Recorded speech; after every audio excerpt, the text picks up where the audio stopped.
الصلاة خير من النوم.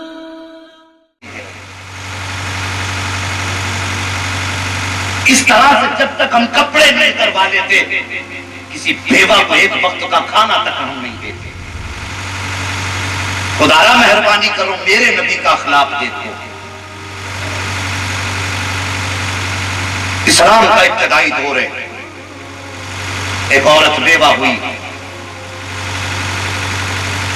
شوہر انتقال کر گیا, بچہ چھوٹا تھا, بچے کی پرورش کرتی رہی. بچہ جب شعور کو پہنچا اس نے دیکھا میرے ماں کے بدن پہ اتنا کپڑا ہے کہ جو پہنتی ہے وہ کئی جگہ سے پھٹا ہوا, مگر بچہ چونکہ شعور کو پہنچا تھا, سمجھدار تھا, ایک دن ماں سے کہنے لگا ماں یہ تیرے بدن پہ کچھ جگہوں سے کپڑا کھلتا گیا تو مجھے دیکھ کر کے شرم آتی. ماں مہربانی کر اس کپڑے کی جگہ کوئی اور کپڑا پہن لیا. ماں روئی, کہنے لگے بیٹے جب سے تیرے باپ کا سایہ سر سے اٹھا ہے ہماری قوم نے ہمیں 1 میٹر کیا 1 انچ تک کپڑے کا نہ دیا. بیٹے تو نے اب شعور پکڑا ہے, میں ایک زمانے سے اس کپڑے کو پہن رہی ہوں. بچے نے کہا تھا ماں اگر اجازت دے تو میں چچا کی چوکھٹ پہ نہ چلا جاؤں. ماں نے کہا بیٹے یہ مکے کی زمین ہے, یہاں کوئی کسی کا نہیں ہے. اس نے کہا شاید میرے چچا کو رحم آ جائے, میں ان کے بھائی کا بیٹا ہوں. ماں نے کہا بیٹے امید تو نہیں ہے. بچہ کہنے لگا ماں اجازت تو دے. ماں نے کہا بیٹے تیری مرضی ہے. اللہ اکبر. بچہ اٹھا ہے اور گیا سیدھا اپنے چچا کے دروازے پر, دستک دی, اندر سے آواز آئی کون؟ کہا میں تیرے بھائی کا بیٹا ہوں. کس لیے آیا ہے؟ کہا چچا دروازہ تو کھول. جیسے اتنی بات کہی ہے چچا دروازہ تو کھول. چچا نے دروازہ کھولا ہے. اللہ اکبر. دروازے کا کھلنا تھا. چچا کہتا کیسے آئے ہو؟ کہا میری ماں کے بدن پہ جو کپڑے ہیں وہ کئی جگہ سے پھٹ چکے ہیں. چچا ہم غریب ہیں, باپ کے جانے کے بعد کسی چیز کا انتظام نہیں ہے, مہربانی کر کے ایک چادر دے دو جس سے میری ماں کا بدن چھپ جائے. اللہ اکبر. چچا نے اتنا سنا ہے آنکھوں کے تیور بدل گئے, چہرے پہ اس کا عجیب جغرافیہ ہو گیا. کہنے لگا چاچا کوئی کپڑا نہیں ہے. بچہ رو کے کہنے لگا چچا میری ماں پہ نہ سہی, کم سے کم مجھ پہ تو رحم کرو, میں تمہارے بھائی کا بیٹا ہوں. اللہ اکبر. اس نے بچے کو دھکا دیا, بچہ ٹھوکر کھا کے گرا ہے, روتا ہوا ماں کی طرف آ رہا تھا. ابھی راستے ہی میں تھا کہ میرے مصطفیٰ کے صحابی سے ملاقات ہو جاتی ہے. اللہ اکبر. صحابی نے بچے کو روتے ہوئے دیکھا. کہا بیٹے رونے کی وجہ کیا ہے, کیوں رو رہے ہو؟ بچے نے کہا تھا جناب چاہیے آپ اپنا کام کیجئے, میرا درد نہ پوچھئے, آپ میری بات پوچھنے کے بعد میرے زخموں کو ہوا نہ دیجئے. اللہ اکبر. وہ مصطفیٰ کے صحابی تھے. کہتے بیٹے بتا تو صحیح. اس نے کہا کیا بتاؤں گا, اگر کسی درد کی دوا ہو تو بتائی جائے, اگر یہاں کوئی علاج کرتا ہو تو اپنا مرض بیان کرو. آنے والے صحابی نے کہا تھا بیٹے بتا تو صحیح بات کیا ہے.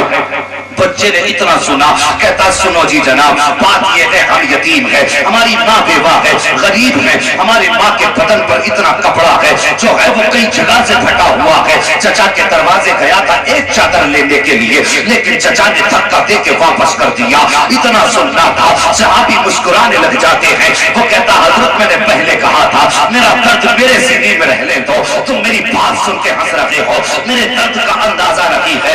آپ نے مسکرا کے فرمایا تھا بیٹے میں تیرے درد پہ نہیں ہنس رہا بلکہ مجھے تیرے لیے ایک اچھا طبیب مل گیا ہے, تیرے مرض کا علاج کرنے والا ایک اچھا حکیم مل گیا ہے. کہا کہنا کیا چاہتے ہو؟ کہا ایک ایسا سخی بھی ہے جس کا مکے میں کوئی ایسا گواہ نہیں مل سکتا جو یہ کہہ دے کہ اس کے دروازے سے میں خالی لوٹا ہوں. کہا کس کی بات کرتے ہو؟ کہا اس صاحب کا نام محمد رسول اللہ ہے. کہا کہاں ملے گا؟ کہا حرم میں بیٹھے ہوئے ہیں. بچہ بڑا فرمانبردار تھا, توڑ کر کے گھر گیا, جا کر کے ماں کے سامنے گیا. کبھی آنکھ کے آنسو پوچھتا ہے, کبھی لبوں پہ مسکراہٹ آتی ہے. ماں نے کہا تھا بیٹے بات سمجھ میں نہیں آتی, ادھر آنکھ میں آنسو بھی ہے ادھر لبوں پہ تبسم بھی ہے, بتا تو صحیح رو کیوں رہا ہے, اس کی کیا وجہ ہے, اور جب مسکرا رہا ہے اس کی کیا وجہ ہے؟ بچے نے کہا تھا ماں چچا نے دھکا دیا ہے اس لیے رو رہا ہو, اور ایک سخی کا پتہ چل گیا ہے اس لیے مسکرا رہا ہو. اے ماں اس کا نام محمد رسول اللہ ہے.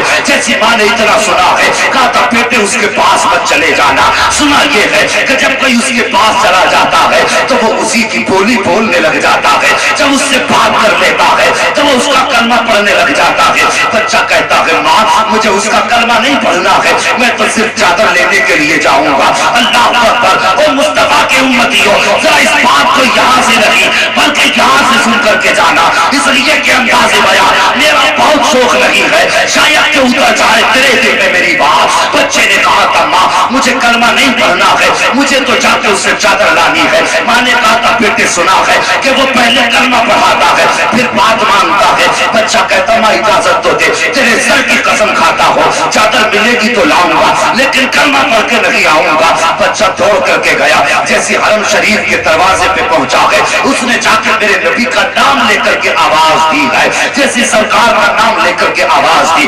اس وقت نبیوں کا امام حرم شریف میں بیٹھا ہوا اللہ کی عبادت میں مصروف ہے. جیسی بچے نے آواز دی ہے میرے مصطفیٰ نے مڑ کے پیچھے کی طرف دیکھا, بس ایک نگاہ کی نبوت کا پڑھنا تھا, ادھر بچے کی نگاہ اٹھتی ہے مصطفیٰ کے جلوے رانا پہ پڑ جاتی ہے. پھر منظر کیا تھا, پھر تو یہ تھا کہ زلف دیکھی ہے کہ نظروں نے گھٹا دیکھی ہے. ارے لٹ گیا جس نے محمد کی ادا دیکھی. نعرہ تکبیر, نعرہ رسالت, نعرہ غوثیت, مسلک اعلیٰ حضرت فیضان حضور مفتی اعظم ہند حضور بدر الشریعہ علامہ مفتی حسن میاں صاحب قبلہ, مفتی حماد رضا صاحب قبلہ, علماء اہل سنت. سبحان اللہ سبحان اللہ. ابھی نہیں آ رہے, حضرت آئیں گے انشاءاللہ بتا دیا جائے. جی جی قیام گاہ پر ہیں, تھوڑی دیر کے بعد آئیں. تمہیں کیا لگتا ہے وہ آئے اور ہم بیٹھ کے نعرے لگائیں؟ ایسا تو ہو ہی نہیں سکتا. آئیں گے تمہیں خود پتا چل جائے گا. یہ علماء آئینہ ہے, جب اسے دیکھو گے تم خود سمجھ جاؤ گے اب تمہاری کیسی تصویر ہے. بات سمجھ رہے ہیں میری میں جو کہہ رہا ہوں؟ سارے لوگوں کی بات سمجھ میں آ رہی ہے؟ ذرا سارے اپنے نبی کو محبت سے پکار کے کہہ دیں یا رسول اللہ. اللہ سلامت رکھے. توجہ کیجئے, میرے نبی نے یوں بچے کو مڑ کے دیکھا, بس وہ نگاہ کرم جس کے بارے میں میرے امام نے کہا جس طرف اٹھ گئی دم میں دم آ گیا. اس نگاہ عنایت پہ لاکھوں سلام. فرماتے نیچی آنکھوں کی شرم و حیا پر درود, اونچی بینی کی رفت پہ لاکھوں سلام. جس کا اٹھنا بھی کرم ہے, جس آنکھ کا جھکنا بھی کرم ہے, وہ بس سر سے لے کر پیر تک کرم ہی کرم. میرے نبی نے نظر گھمائی, فرمایا جی بیٹے. اس نے پہلے کہا سن لو مجھے تمہارا کلمہ نہیں پڑھنا. میرے نبی مسکرائے. آقا فرماتے بیٹے وہ تیری مرضی ہے مگر بتا آیا کس لیے ہے؟ کوئی کائنات میں ایسا کرم کرنے والا؟ خدا کی قسم میرے نبی کی ذات بے مثال ہے. توجہ کریں, میرے نبی نے فرمایا آئے کس لیے ہو؟ بچے نے کہا تھا کہ کام تھا, مجبوری میں آنا پڑا ہے, ورنہ میں کبھی نہ آتا. میرے نبی اٹھے اپنی جگہ سے, بچے کی طرف رخ کیا. بچہ کہنے لگا نہیں نہیں مجھے تمہارا کلمہ نہیں پڑھنا ہے. میرے نبی فرمایا بیٹے قریب آ, بات بتا. جب اس درد سے بچے کی طرف میرے نبی نے خطاب فرمایا نا تو بس مصطفیٰ کے لہجے میں بچے کو باپ کا پیار نظر آنے لگا. صاحب لہجے اچھے کرو, لہجے اتنے میٹھے کر لو کہ اگر تم یتیم کو آواز دو تو آواز تمہاری ہو, اس آواز میں لہجہ اس کو اپنے باپ کا نظر آئے. سبحان اللہ ماشاءاللہ. جتنے آپ کو ہوٹلوں پہ بچے ملیں گے پوچھنا باپ ہے, وہ کہہ دیں گے آج 1 سال ہوا باپ ختم ہو گئے. کوئی کہے گا 2 سال ہو گئے. ورنہ اگر باپ ہوتا تو اس عمر میں ہوٹلوں پہ کام بچے نہ کرتے. اور ہم شام سے ٹانگ پہ ٹانگ رکھ کے کہتے چھوٹو ذرا ٹیبل پہ ہاتھ مار. وہ ڈال کے کہتے یہ نہیں دکھا تجھے؟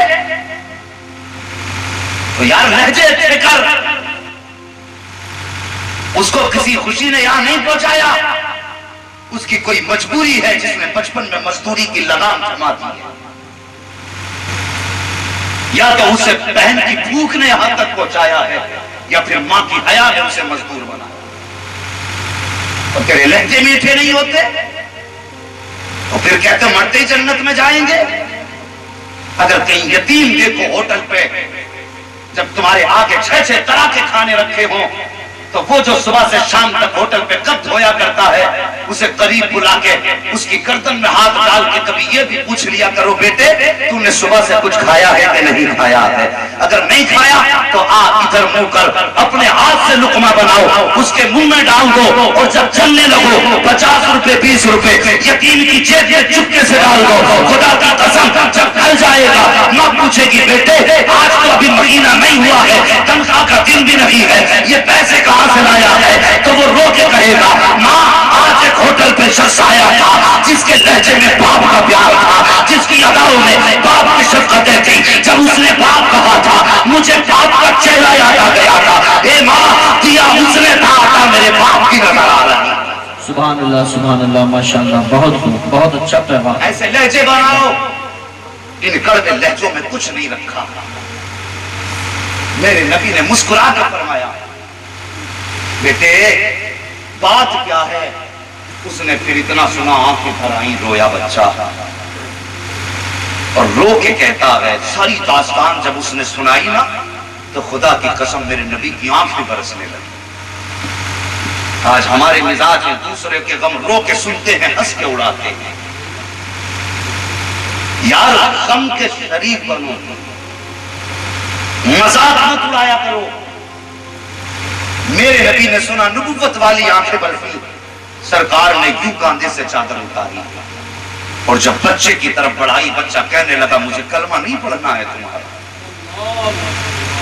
میرے نبی فرماتے بیٹے میں نے کب کہا کہ پہلے کلمہ پڑھ لے یہ چادر لے اپنی ماں کو جا کے اڑا. بچے نے چادر لی آنکھ میں آنسو میں یوں سینے سے چادر لگائی ہے. گھر کی طرف چلا کبھی گھر کی طرف کا رستہ دیکھتا ہے کبھی مڑ کے مصطفیٰ کا چہرہ دیکھتا ہے.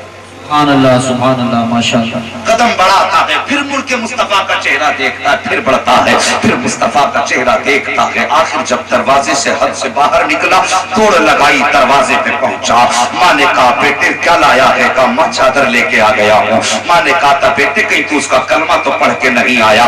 ماں نے جب اتنا کہا بچہ کہتا ماں تم جھوٹ بول رہی تھی انہوں نے تو کلمے کی کوئی شرط نہیں لگائی. کہا جب میں گیا تھا تو انہوں نے کہا تھا بیٹے میں نے کب کہا ہے کہ تو کلمہ پڑھ. اللہ اکبر. ماں نے اتنا سنا چادر لی ہے لینے کے بعد چومی ہے اور چوم کے کہتی بیٹے صرف چادر لے کے آیا ہے مدینے والے کا دامن تھام کے کیوں نہیں آیا ہے مصطفیٰ کا دامن تھام کے کیوں نہیں آیا ہے. کہ ماں نے اس چادر کو اپنے سر پہ رکھا اور بچے سے کہا چل بیٹے وہاں چل جہاں پہ ایسا سخی بیٹھا ہے جس کے دربار میں رنگ نہیں دیکھا جاتا جس کے دربار میں نظم نہیں دیکھی جاتی ہے. وہ بچے کی انگلی پکڑ کے آئی ہے اور دروازے پہ آ کے کھڑی ہو گئی ہے. پھر میرے مصطفیٰ نے مڑ کے دیکھا. آقا فرماتے ہیں اب کیا کمی رہ گئی ہے کچھ اور بھی چاہیے. تبھی تو کسی نے کہا تھا ان کی سخاوت کا عالم یہ ہے کہ اڑاتا ہے فقیروں پہ انہیں پیار کچھ ایسا خود بھیگ دے اور خود کہے منتے کا بھلا ہو. آگے آئے کہا اور کیا چاہیے.